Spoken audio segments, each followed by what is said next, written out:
Yeah, I think that many of the problems that we have in Washington right now, if you trace it back, ultimately the problem comes from the influence peddling that's going on in Washington right now. And this is I think it's a cancer on how Washington works, and it's distorting the decision making that's happening up there, and it's getting inside the heads of members of Congress, and it's causing decisions to be made that are rash, and it's causing legislation to go through that's bad for this country. And the question is, how do you actually get at this? Now, I think that what I mentioned earlier of flattening the corporate tax code, I think that will be one way to structurally get at this, because if you take away the opportunity for loopholes to be inserted into the corporate tax code, well, that'll eliminate a big part of K Street up there, because that's what a lot of these folks do, is go ask for favors to get inserted into the corporate tax code. I think if you eliminate earmarks, even though, and we've made some progress on this front, but by eliminating earmarks, a lot of people say it'll help reduce the deficit, which is actually, it will, but it's actually a drop in the bucket. So I wouldn't do it for that reason. I would do it for the reason of getting corruption out of Washington, because that's another thing that lobbyists do, is they go around and they ask for earmarks. I think if you cut it out, and I think what we need to do is systematically identify the core sources of the corruption that goes up in Washington and get it out. Now, if you try to do it in a sledgehammer fashion by just saying you know lobbyists can't lobby or something like that, I think you run into constitutional issues, and I think we need to find ways to structurally reduce the incentives and the ability of special interests to lobby Congress. And I think if we can do that effectively, we will be able to reduce the influence peddling in Washington. Thank you. Tom Hill?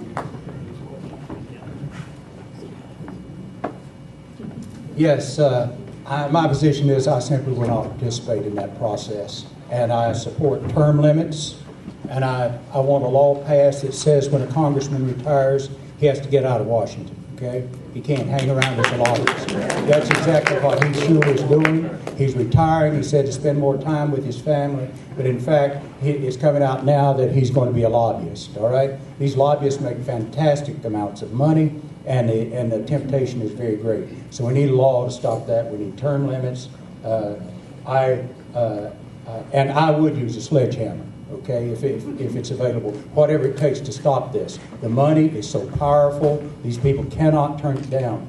And they talk in generalities when they're seeking election. And I voted for Schuler because I thought he was going up there and stop this corruption. And man, he's taken an average of $1 million per year in money from lobbyists. $1 million a year for over $5 million now. And he says, well, it's for my campaign. Well, all right, but whatever it is, he takes it, and $1.2 million the last year alone. I want to say also that we Democrats are not the only ones who are pushing for this. I mean, they're members of the Democrat Party are just as bad on this issue as Republicans. But there are some Republican congressmen up there who would stand with us on this issue. There's a Republican congressman named Jeff Flake from Arizona who fights these earmarks tooth and toenail. He's a good guy. We may not agree on a lot of things, but we would certainly agree on that. And I agree with Ron Paul on a number of issues too, and I think he'd support this still in Congress. Sorry. Tom, I'm going to have to cover up my notes while I'm making them because you seem to hit some of my points right before I stand up. I'm totally against all earmarks. There's a process called a budget that you ought to put your expenditures in. You shouldn't tack them on at the end just to get them in there for your district or for yourself. The influence peddling. The super PACs, totally against the super PACs. I think we've got a really messed up political system right now that allows that to happen, and we need to work on the process and revise the election system. Influence peddling. Why do you think we have influence peddling? Two reasons. One, you've got some greedy people up there that want to make some money, that gaming the system. And the other reason is you got a bunch of people up there that don't know what to do. They have no idea how to fix the problems we've got, so they've got to listen to others. And that's why people come in and talk to them. That's why you got the lobbyists to come in there. What causes this? Professional politicians. Ones that get up there and they are professional at being a politician. They don't know how to do anything else. That's why Tom and I are in favor of term limits. to get rid of the professional politicians and get a fresh group of people up there with fresh ideas, problem solvers, that'll get up there, turn things around, and they know they're going to go back to their families. This is what our founding fathers did. They would be stunned to know there's such a thing as a professional politician. They had families and homes, and they couldn't wait to get back to them. And that's what we need once again up there. People who want to go up and serve. Not make money, but serve, and then go home to their families. Thank you. Well, as the resident former lobbyist up here on the panel, guess which side of this I'm going to come down on. Okay, the lobbying is protected by the First Amendment. The ability to redress for a grievance was something that our founding fathers built into our system. Unfortunately, I do have to agree that it has gotten out of hand. But transversely, and unfortunately again, everything that we do in Congress has an unintended effect. And that's what the lobbyists are supposed to be dealing with. Lobbyists deal with the unintended consequences of law. So now I'll get off that soapbox and go to, yeah, super PACs, bad idea. The problem lies in the fact that these campaigns are very expensive. You don't always get the best candidate for the job. You get the guy who raises the most money or the guy who can peddle the most influence. And I firmly believe that has to stop. Unfortunately, we haven't devised a very good way to stop that at the moment. So I'm against earmarks, pro-lobbying, and I believe it's an imperfect system and we need to fix it. But just like freedom of speech, we've learned to live with it and we'll continue to learn to live with it until we come up with something better. Well, I have come up with something better.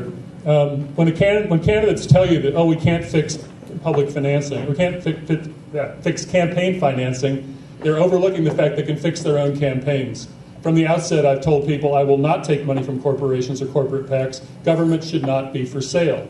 When I get to Washington, I will never meet behind closed doors with lobbyists. Yes, lobbyists have every right to talk to our elected officials, just as citizens have every right. But if lobbyists are going to come in representing corporations, which are collections of people, then I think the news media ought to be there as well.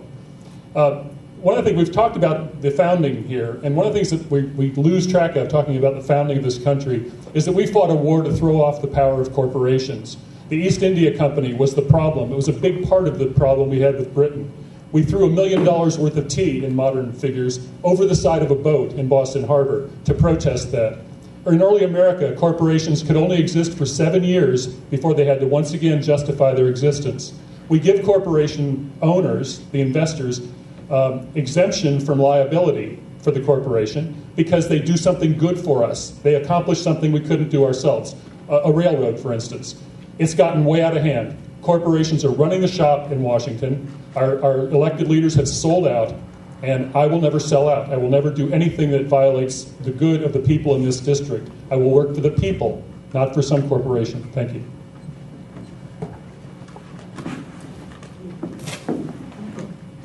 I'm getting your blue star and the red star mixed up here. You got peanut butter in my chocolate. I heard on radio the other day that Senator, I think it was Durbin, spent half a day, 3 times a week, out of his office, in the office provided by the Democrat Party, to make phone calls for his constituents so he can raise money. And some days he spends all day doing that, 2 or 3 days a week. That's not a good thing. It's actually, I think, a reflection of the corruption of the whole system, of the failure of Americans, all of us, to live up to the visions of the founders when it comes to what this country is supposed to be all about. If a U.S. senator has to spend that much time raising money, he's not spending enough time worrying about us. And it's our fault. There's no easy fix to this because it's now ingrained so deeply that we can't really do anything about professional politicians, except elect people who are dedicated public servants. Not in the context of politicians, but somebody like me who spent 25 years in the military and 20 years in this community working on issues relating to children and other things that make this community wonder how it's so different on one side of the railroad track from the other. This kind of stuff takes leadership, not partisanship. Partisanship got us into this mess. The only thing that can get us out of it is a rekindling of the American spirit, the one that we got from the founders, the one that we saw again in the war, World War II, the ones that we see today if we think about the people that are overseas fighting and dying again. We have to find people like that, people who really reflect our character and send them to Congress. I've already done all the things that the people here are talking about, and I've done it a long time. There aren't any special qualifications to get there, but that's the kind of serious thought you ought to give to how we fix a problem. It is the American character that will allow us to do that.